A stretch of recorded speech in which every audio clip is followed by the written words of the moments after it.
Praise the Lord. Hallelujah. സ്തോത്രം സ്തോത്രം സ്തോത്രം. കർത്താവിന്റെ അതിപരിശുദ്ധമായ തിരുനാമം ഈ അനുഗ്രഹിക്കപ്പെട്ട പ്രഭാതത്തിൽ വാഴ്ത്തപ്പെടുമാറാകട്ടെ. പ്രിയപ്പെട്ട ദൈവമക്കളെ, നമുക്ക് ഒരുമിച്ച് 2020 ഡിസംബർ മാസം 24-ാം തീയതി ഹല്ലേലൂയ വ്യാഴാഴ്ച പ്രഭാതത്തിൽ നമ്മുടെ ഉപവാസത്തിന്റെയും പ്രാർത്ഥനയുടെയും സ്തോത്രം 14-ാമത്തെ ദിവസം പ്രഭാതത്തിൽ നമുക്ക് ഒരുമിച്ച് കർത്താവിനെ ആരാധിക്കുവാൻ, കർത്താവിനെ സ്തുതിക്കുവാൻ സർവശക്തനായ നമ്മുടെ പിതാവ് ഒരുക്കി തന്നിരിക്കുന്ന നല്ല അവസരങ്ങൾക്കായിട്ട് നമുക്ക് നന്ദി നിറഞ്ഞ ഹൃദയത്തോടെ കർത്താവിന് സ്തോത്രം ചെയ്യാം.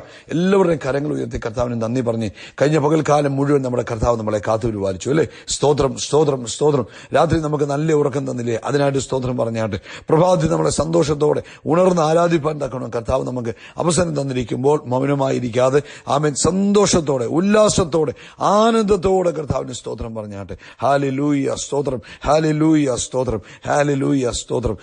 സങ്കീർത്തന പുസ്തകത്തിൽ അതിന്റെ 3-ാം അധ്യായം 3-ാം ഭാഗത്ത് സങ്കീർത്തനക്കാരൻ ഇങ്ങനെ എഴുതിയിരിക്കുന്നു: അങ്ങോ യഹോവേ, എനിക്ക് ചുറ്റും പരിചയും എന്റെ മഹത്വവും എന്റെ തല ഉയർത്തുന്നവനുമാകുന്നു. ഹല്ലേലൂയ. 3 കാര്യങ്ങൾ അവിടെ പറഞ്ഞിരിക്കുന്നു. ഒന്ന് പറയുക, അങ്ങ് എനിക്ക് ചുറ്റും പരിചയ. പ്രിയപ്പെട്ടവരെ, നമുക്ക് ചുറ്റും നമ്മുടെ കർത്താവ് പരിചയമായി നിൽക്കുന്നത്. 360 ഡിഗ്രി നമുക്ക് ചുറ്റും കർത്താവ് പരിചയ. അതുകൊണ്ട് ഒരു ദോഷവും നമുക്ക് വരാൻ, ഒരു അനർത്ഥവും വരാൻ കർത്താവ് അനുവദിക്കത്തില്ല. കാരണം ആ പരിചയം ക്രോസ് ചെയ്ത് വേണം നമ്മുടെ അടുക്കലേക്ക് വരാൻ. നമ്മൾ വിശ്വസിക്കണം. എവരിഡേ മോർണിംഗ്, എല്ലാ ദിവസവും പറയണം, കർത്താവെ അങ്ങ് എനിക്ക് ചുറ്റും പരിചയ. അടുത്തത് പറയുന്നു,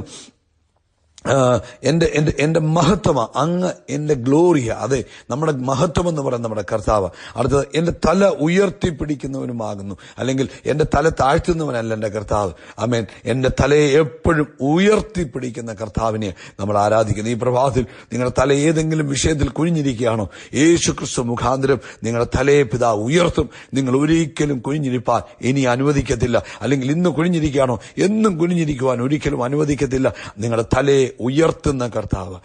ഹല്ലേലൂയ സ്തോത്രം. 5-ാം ഭാഗത്ത് പറയുന്നു, ഞാൻ കിടന്നുറങ്ങി, യഹോവ എന്നെ താങ്ങുകയാൽ ഞാൻ ഉണർന്നുമിരിക്കുന്നു. അതെ, നമ്മൾ ഈ രാത്രികാലം ഉറങ്ങി കർത്താവ് നമ്മളെ താങ്ങി എഴുന്നേൽപ്പിച്ചതിനായിട്ട് സ്തോത്രം പറഞ്ഞാട്ട് 8-ാമത്തെ ഭാഗത്ത് പറയുന്നു, രക്ഷ യഹോവയ്ക്കുള്ളതാകുന്നു, അങ്ങയുടെ അനുഗ്രഹം അങ്ങയുടെ ജനത്തിന്മേൽ വരുമാറാകട്ടെ. അപ്പൊ രക്ഷ യഹോവയ്ക്കുള്ളത്, അങ്ങയുടെ അനുഗ്രഹം അങ്ങയുടെ ജനത്തിന്മേൽ വരുമാറാകട്ടെ. പ്രിയപ്പെട്ടവരെ, നമുക്ക് ഒരുമിച്ച് ഈ 24-ാം തീയതി പ്രഭാതത്തിൽ കർത്താവിനെ ആരാധിക്കുവാൻ അവസരം കിട്ടിയിരിക്കുക. നമ്മൾ ഒരുമിച്ച് പ്രാർത്ഥിക്കാൻ പോകും. എല്ലാവരും കൈകൾ ഉയർത്തി പ്രാർത്ഥിച്ചാട്ട്, ഞങ്ങളുടെ സ്വർഗീയ അപ്പാ, യേശു ക്രിസ്തുവിന്റെ നാമത്തിൽ ഈ പ്രഭാതത്തിനായിട്ട് സ്തോത്രം പറയുന്നപ്പാ. രാത്രി ഞങ്ങൾക്ക് തന്ന നല്ല ഉറക്കത്തിനായിട്ട് സ്തോത്രം. കഴിഞ്ഞ പകൽക്കാലം ഞങ്ങളെ അത്ഭുതകരമായി നടത്തിയതിന് സ്തോത്രം. ഈ പ്രഭാതത്തിൽ ഞങ്ങളെ ഉണർത്തിയ കൃപകൾക്കായി സ്തോത്രം. അപ്പാ, ഇന്ന് ഈ പ്രഭാതത്തിൽ കർത്താവെ, ഈ ശബ്ദം കേൾക്കുന്ന എല്ലാ പ്രിയപ്പെട്ടവരെ അനുഗ്രഹിച്ചു പ്രാർത്ഥിക്കുന്നു. സ്വർഗത്തിനും ഭൂമിക്ക് നാഥനായ യേശു ക്രിസ്തുവിന്റെ നാമത്തിൽ എല്ലാവരെയും ഞങ്ങൾ അനുഗ്രഹിക്കുക കർത്താവെ. ഹല്ലേലൂയ സ്തോത്രം, ഹല്ലേലൂയ സ്തോത്രം, ഹല്ലേലൂയ സ്തോത്രം. ആരും കർത്താവെ നിരാശപ്പെട്ടു പോകാൻ അനുവദിക്കരുത്. ആരും കർത്താവെ വിഷമിച്ചിരിക്കാൻ അനുവദിക്കാതെ, അങ്ങ് ഞങ്ങളുടെ മഹത്വമാകിയാൽ സ്തോത്രം, അങ്ങ് ഞങ്ങളുടെ തല ഉയർത്തിപ്പിടിപ്പിക്കുന്ന ദൈവമാകിയാൽ സ്തോത്രം കർത്താവെ. ഇന്ന് ഈ ശബ്ദം കേൾക്കുന്ന എല്ലാ മക്കളെയും യേശു ക്രിസ്തുവിന്റെ നാമത്തിൽ അനുഗ്രഹിക്കുന്നു. അവരുടെ കുടുംബജീവിതത്തെ അനുഗ്രഹിക്കുന്നു, അവരുടെ കുഞ്ഞുങ്ങളെ അനുഗ്രഹിക്കുന്നു. യേശു ക്രിസ്തുവിന്റെ നാമത്തിൽ ജോലി സ്ഥലങ്ങളും ബിസിനസ്സും അനുഗ്രഹിക്കപ്പെടട്ടെ. സ്വർഗീയ നന്മകളാൽ, സ്വർഗീയ അനുഗ്രഹങ്ങളാൽ ഇവർ ഓരോരുത്തരും അനുഗ്രഹിക്കപ്പെട്ടിരിക്കാൻ സ്തോത്രം ചെയ്യുന്നു. പ്രത്യേകിച്ച് കർത്താവെ, ഓരോരുത്തരുടെ ആവശ്യങ്ങളിലും അങ്ങയുടെ കൃപ അനുഭവിപ്പാൻ കർത്താവ് സഹായിക്കണം. പ്രത്യേകിച്ച് ഹല്ലേലൂയ സ്തോത്രം കർത്താവെ, രോഗികളായിരിക്കുന്നവർ യേശു ക്രിസ്തുവിന്റെ നാമത്തിൽ സൗഖ്യമാകട്ടെ. പരിപൂർണ സൗഖ്യം. ഏത് രോഗമാണെങ്കിലും അങ്ങ് നല്ല വൈദ്യന്. അപ്പം യേശു ക്രിസ്തുവിന്റെ നാമത്തിൽ പരിപൂർണ സൗഖ്യം തന്റെ കുഞ്ഞുങ്ങളുടെ മേൽ വ്യാപരിക്കട്ടെ എന്ന് പ്രാർത്ഥിക്കുന്നു.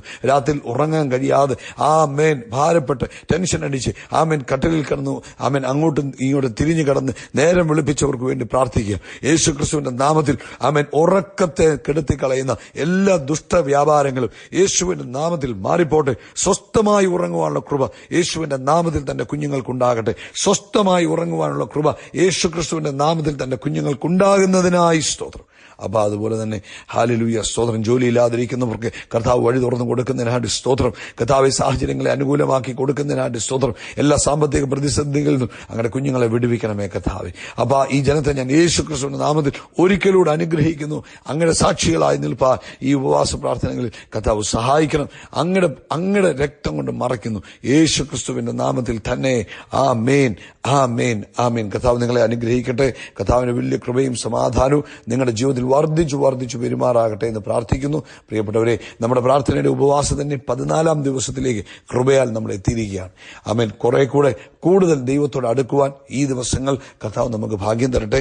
ഇന്ന് വായിക്കേണ്ട വേദഭാഗം ലൂക്കോസിന്റെ സുവിശേഷം 13 മുതൽ 17 വരെയും അപ്പോസ്തലപ്രവൃത്തികൾ 19, 1 തീമോഥെയോസിന്റെ ലേഖനം 1 മുതൽ 6 വരെയും വെളിപ്പാടിന്റെ പുസ്തകം 14-ഉം 15-ഉമാണ് നമ്മൾ ഇന്ന് പ്ലാൻ ചെയ്ത് വെച്ചിരിക്കുന്നത്. അതുകൊണ്ട് നിശ്ചയമായിട്ടും ആ വേദഭാഗങ്ങൾ വായിച്ചിട്ട് ഇന്ന് വൈകിട്ട് കിടന്നുറങ്ങുന്നതിന് മുമ്പ് ഇന്ന് വരെയുള്ള എല്ലാ വേദഭാഗങ്ങളും പെൻഡിങ് ഇല്ലാതെ വായിച്ചു തീർക്കണം കേട്ടോ. അത് നിങ്ങളുടെ ജീവിതത്തിൽ കർത്താവിനോടുകൂടെ ഇരിക്കാൻ ഒരു അനുഗ്രഹമായിരിക്കും. പിന്നെ കൂടുതൽ സമയം പ്രാർത്ഥിക്കുക, കൂടുതൽ സമയം കർത്താവിനെ ആരാധിക്കുക.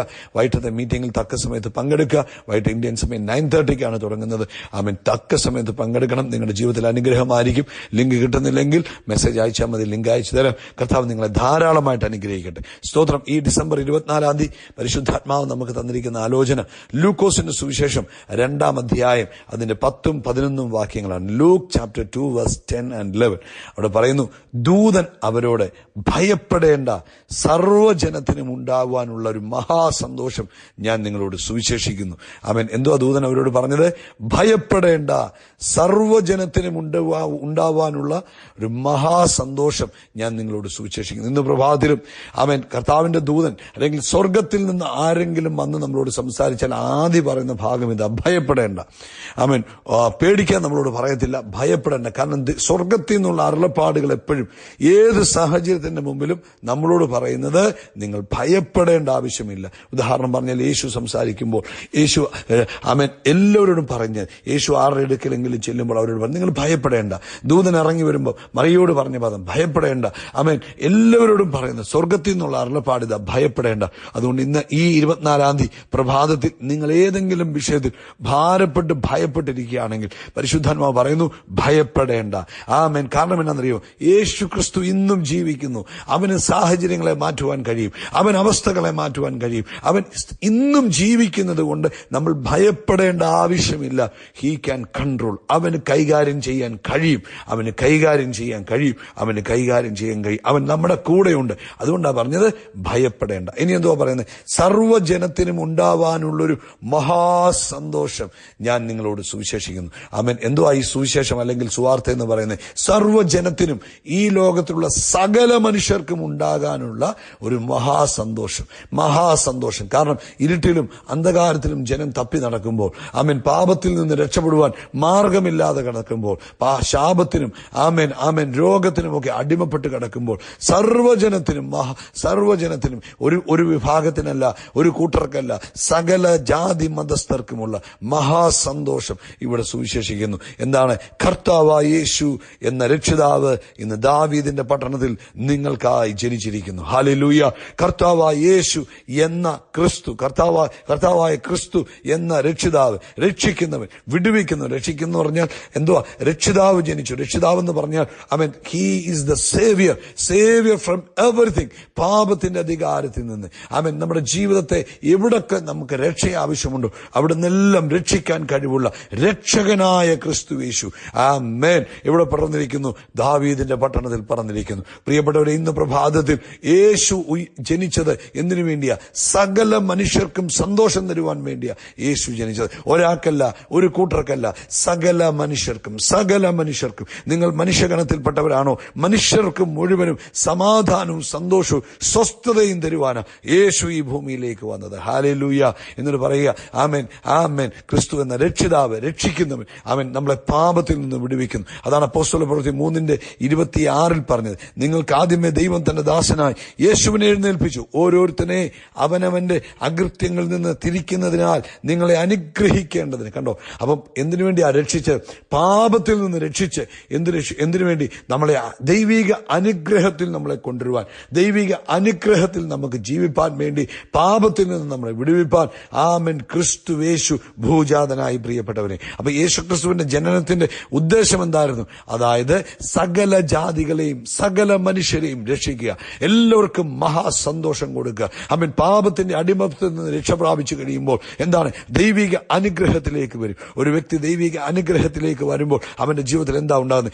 മഹാസന്തോഷമാണ് ഉണ്ടാകുന്നത്. പ്രിയപ്പെട്ടവരെ, ഇന്ന് യേശു ക്രിസ്തു നിങ്ങളുടെ ഉള്ളിൽ ജനിച്ചിട്ടുണ്ടെങ്കിൽ ഒരു കാര്യം മനസ്സിലാക്കിക്കൂ, നമുക്കുള്ളത് സന്താപമല്ല, മഹാസന്തോഷമാവുള്ളത്. യേശുക്രിസ്തു ഒരു വ്യക്തിയുടെ ഉള്ളിൽ ജനിച്ചു കഴിഞ്ഞാൽ അന്ന് ബേത്ലഹേമിൽ ജനിച്ചു. അത് മാത്രം പോരാ, ആ യേശു ഇന്ന് നിങ്ങളുടെയും എന്റെ ഉള്ളിൽ ജനിക്കണം. എന്റെയും നിങ്ങളുടെ ഉള്ളിൽ ജനിക്കുമ്പോഴാണ് ആ മഹാസന്തോഷം നമുക്ക് ലഭിക്കുന്നത്. നമ്മുടെ ഉള്ളിൽ ജനിക്കുമ്പോൾ അവൻ നമുക്ക് രക്ഷകനായി മാറുക. നമ്മളെ സകല അകൃത്യങ്ങളിൽ നിന്നും വിടുവിക്കുന്നു, സകല ശാപങ്ങളിൽ നിന്നും വിടുവിക്കുന്നു, സകല രോഗങ്ങളിൽ നിന്നും വിടുവിക്കുന്നു. എന്നിട്ടോ നമ്മളെ ദൈവിക അനുഗ്രഹത്തിന് പാത്രങ്ങളാക്കി മാറ്റുകയാണ് ചെയ്യുന്നത്. അതുകൊണ്ട് ഇന്ന് യേശു നിങ്ങളുടെ ഉള്ളിൽ ജനിക്കണം പ്രിയപ്പെട്ടവരെ. ആ യേശു എന്റെ നിങ്ങളുടെ ഉള്ളിൽ ജനിക്കുമ്പോൾ എന്താ സംഭവിക്കുന്നത്? നമ്മളെ അപ്പോസ്തലപ്രവൃത്തി പറഞ്ഞു, അവനവന്റെ അകൃത്യങ്ങളിൽ നിന്ന് നമ്മളെ തിരിക്കുന്നതിനാൽ നിങ്ങളെ അനുഗ്രഹിക്കേണ്ടതിന് അവനെ അയച്ചിരിക്കുന്നു. യോഹന്നാന്റെ സുവിശേഷം 10-ാം അധ്യായം 10-ാം വാക്യത്തിൽ പറയുക, ഹല്ലേലൂയ ഹല്ലേലൂയ, സ്തോത്രം. യേശുവിനെ കുറിച്ച് പറയുക, മോഷ്ടിപ്പാനും അറപ്പാനും മുടിപ്പാനും അല്ലാതെ കള്ളം വരുന്നില്ല. അവർക്ക് ജീവൻ നൽകുവാനും ഉണ്ടാകുവാനും സമൃദ്ധിയായിട്ടുണ്ടാകുവാനും അത്രേ ഞാൻ വന്നിരിക്കുന്നത്. യേശു നമ്മുടെ ജീവിതത്തിലേക്ക് വരുമ്പോൾ നമ്മുടെ ജീവിതത്തിൽ എന്താ ഉണ്ടാകുന്നത്? ജീവൻ. ആ ജീവന്റെ പേരാണ് നിത്യജീവൻ, ദൈവത്തിന്റെ ജീവൻ നമ്മുടെ അകത്തേക്ക് വരിക. യേശു നമ്മുടെ ജീവിതത്തിലേക്ക് വരുമ്പോൾ അവിടെ സന്തോഷം വരിക. യേശു നമ്മുടെ ജീവിതത്തിലേക്ക് വരുമ്പോൾ അവിടെ സമാധാനം വരിക. യേശു നമ്മുടെ ജീവിതത്തിലേക്ക് വരുമ്പോൾ അവിടെ സമൃദ്ധി വരിക. യേശു നമ്മുടെ ജീവിതത്തിലേക്ക് വരുമ്പോൾ സ്വസ്ഥതയുണ്ടാകുക. പ്രഭാതത്തിൽ ഒറ്റ ചോദ്യം പ്രിയപ്പെട്ടവരെ, ക്രിസ്തുമസ് ലോകം മുഴുവൻ ആഘോഷിക്കുമ്പോൾ യേശു നിങ്ങളുടെ ഉള്ളിൽ ജനിച്ചിട്ടുണ്ടോ? ഉള്ളിൽ ജനിച്ചിട്ടില്ലെങ്കിൽ ഇന്ന് യേശു ക്രിസ്തുവിനെ സ്വന്തം രക്ഷിതാവും കർത്താവുമായി സ്വീകരിക്കണം. അല്ല, 2020 വർഷങ്ങൾക്ക് മുമ്പ് ബേത്ലഹേമിൽ ജനിച്ചവനെ ഇന്ന് നമ്മൾ സ്വീകരിക്കുമ്പോൾ എന്റെ കർത്താവാണെന്ന് നമ്മൾ ഏറ്റുപറയുമ്പോൾ യേശു നമ്മുടെ ജീവിതത്തിലേക്ക് വരും. അറപ്പാനും മുടിപ്പാനുമല്ല, ജീവൻ തരുവാൻ, സമൃദ്ധിയായ ജീവൻ തരുവാൻ, സമൃദ്ധിയായ സന്തോഷം തരുവാൻ, സമൃദ്ധിയായ ആരോഗ്യം തരുവാൻ, സ്വസ്ഥത തരുവാൻ അവൻ നമ്മുടെ ജീവിതത്തിലേക്ക് വരികയാണ്. അതുകൊണ്ട് യേശു ക്രിസ്തുവിനെ നമ്മൾ നമ്മുടെ ജീവിതത്തിൽ സ്വന്തം രക്ഷിതാവും കർത്താവുമായി സ്വീകരിക്കണം. നമ്മൾ പറയണം, യേശുവേ അങ്ങന്റെ ജീവിതത്തിലേക്ക് വന്നാട്ടെ, ഞാൻ അങ്ങയെ സ്വീകരിക്കുന്നു, അങ്ങന്റെ കർത്താവാ, എന്റെ പാപങ്ങളെ കഴുകിയാട്ടെ എന്ന് നമ്മൾ വാ തുറന്ന് പറയുമ്പോൾ യേശു എന്റെ കർത്താവാണെന്നും യേശു എനിക്ക് വേണ്ടിയാ മരിച്ചടക്കപ്പെട്ട് ഉയർത്തെഴുന്നേറ്റതെന്ന് നമ്മൾ പറയുമ്പോൾ എന്ത് സംഭവിക്കുന്നു? നമുക്കവിടെ രക്ഷയുണ്ടാകുന്നു. യേശു നമ്മുടെ രക്ഷകനായി മാറുന്നു. യേശു നമ്മുടെ വ്യക്തിപരമായ രക്ഷകനായി മാറുന്നു. അങ്ങനെയാണ് അവൻ നമ്മളെ അനുഗ്രഹത്തിലേക്ക് നയിക്കുന്നത്. അതുകൊണ്ട് ഇന്ന് ഈ 24-ാം തീയതി സഹോദരങ്ങളെ, മാതാപിതാക്കളെ, പ്രിയപ്പെട്ട കുഞ്ഞുങ്ങളെ, ചിന്തിച്ചു നോക്കിക്കേ, യേശു നിങ്ങളുടെ ഉള്ളിൽ ജനിച്ചോ? യേശു ജനിച്ചിട്ടില്ലെങ്കിൽ ഇന്ന് പകൽക്കാലം യേശുവിനെ വിളിക്കണം. യേശുവെ, ഞാൻ അങ്ങയെ സ്വാഗതം ചെയ്യുന്നു. എന്റെ പാപത്തിന് പരിഹാരം തരുവാൻ, എന്നെ അനുഗ്രഹിക്കുവാൻ അങ്ങ് മാത്രമേ കഴിയുകയുള്ളൂ. അങ്ങ് എനിക്ക് വേണ്ടിയാ മരിച്ചത്, അങ്ങ് എനിക്ക് വേണ്ടി അടക്കപ്പെട്ടത്, അങ്ങ് എനിക്ക് വേണ്ടിയാ ഉയർത്തെഴുന്നേറ്റത്. ഇന്നു മുതൽ അങ്ങന്റെ കർത്താവാ, ഞാൻ അങ്ങേക്ക് വേണ്ടി ജീവിക്കും. അങ്ങയുടെ രക്തത്താൽ എന്നെ കഴുകണമേ എന്ന് നിങ്ങൾ പ്രാർത്ഥിക്കുമ്പോൾ യേശു നിങ്ങളുടെ ഉള്ളിൽ ജനിക്കുന്നു. ഹല്ലേലൂയ. എന്തായി? അവൻ നിങ്ങളുടെ രക്ഷകനായി. ഹല്ലേലൂയ. നിങ്ങളുടെ കർത്താവായി. അവൻ നിങ്ങളെ വഴി നടത്തുന്നവനായി, സന്തോഷത്തിലും സമാധാനത്തിലും നടത്തുന്നവനായി ഇന്ന് നിങ്ങളുടെ ഉള്ളിലേക്ക് ജനിക്കുവാനിട വരും. പ്രിയ ദൈവവേദലേ, ഇന്ന് യേശു നിങ്ങളുടെ ഉള്ളിൽ ജനിക്കുന്ന ഒരു പകൽക്കാലമായി മാറട്ടെ. ആമേൻ, ആമേൻ, ആമേൻ. ഇതുവരെ ജനിച്ചിട്ടില്ലെങ്കിൽ ആമേൻ. അല്ല, നിങ്ങളുടെ ഉള്ളിൽ ഓൾറെഡി ജനിച്ചിട്ടുണ്ടോ? എന്തിനു വേണ്ടിയാ യേശു വന്ന്? ജീവൻ തരുവാൻ, കഷ്ടത തരുവാനല്ല, പ്രയാസം തരുവാനല്ല, ദാരിദ്ര്യം തരുവാനല്ല, ദുഃഖം തരുവാനല്ല, ആമേൻ, ആമേൻ, ആമേൻ, കുറ്റം പറയാനല്ല യേശു വന്നത്. യേശു നിങ്ങളുടെ ഉള്ളിലേക്ക് വന്നത് നിങ്ങൾക്ക് സന്തോഷം തരുവാൻ, സമാധാനം തരുവാൻ, സ്വസ്ഥത തരുവാൻ, ആനന്ദം തരുവാൻ, ആമേൻ, ദൈവിക സമൃദ്ധിയിൽ നടത്തുവാൻ, ദൈവിക അനുഗ്രഹത്തിൽ നടത്തുവാനാണ് യേശു നിങ്ങളുടെ ഉള്ളിൽ വന്നിരിക്കുന്നത് കേട്ടോ. അതുകൊണ്ട് സന്തോഷിച്ചാട്ടെ. നമുക്ക് വേണ്ടി യേശു ജനിച്ചതോർത്ത്, നമുക്ക് വേണ്ടി യേശു ജനിച്ചതോർത്ത് ആമേൻ, സന്തോഷിച്ചാട്ടെ. കർത്താവ് നിങ്ങളെ അനുഗ്രഹിക്കട്ടെ. We are shining, we are shining, we are shining by the power of Holy Spirit. God bless you, God bless you, God bless you.